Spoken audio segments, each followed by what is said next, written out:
Todo mundo sabe que o sistema de transporte em Belém tem muitos problemas. Ônibus velhos, superlotação, falta de uma frota adequada. E isso é uma situação que já existe há muito tempo. Mas, em períodos de pandemia, como a gente está vivendo agora, admitir a superlotação dos ônibus, que já não deve ser admitida em tempos normais, ninguém é obrigado a andar num ônibus feito uma sardinha enlatada, num período de pandemia, menos ainda, porque além do desconforto, existe o risco à vida.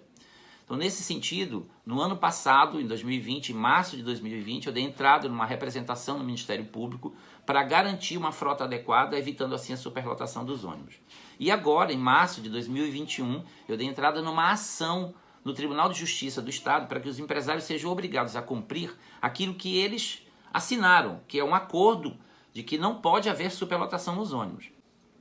Recentemente, a TV Liberal, o repórter Carlos Brito e o Edenilton Marques fizeram uma reportagem absolutamente fantástica sobre isso, que mostra a aglomeração dentro dos ônibus, enquanto os ônibus estão parados dentro das garagens, porque os empresários não querem colocar os ônibus nas ruas para não diminuir o seu lucro.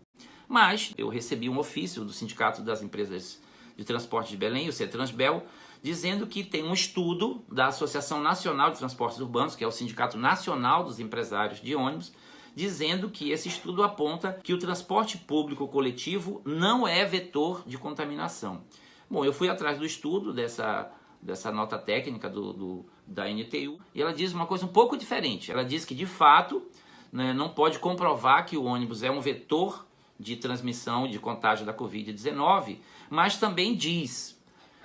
Vou ler. Obviamente, não se pode descartar o fato de que o transporte público é um ambiente onde pode ocorrer o contágio da Covid-19. Quer dizer, os empresários de Belém do CETRANSBEL estão deturpando o estudo do próprio sindicato nacional deles, que diz que não pode descartar essa hipótese.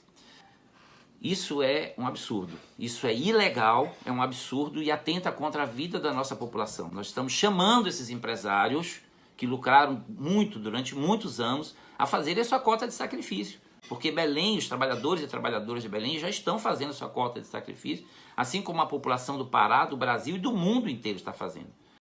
Então, nesse sentido, o meu mandato vai continuar nessa luta para evitar que a população seja obrigada a andar em ônibus superlotados. Vamos cobrar do sindicato, vamos cobrar a fiscalização adequada por parte da CEMOB, para que a lei, para que o acordo que eles assinaram seja mantido, seja garantido, que a população não seja obrigada a andar em ônibus superlotados em plena pandemia.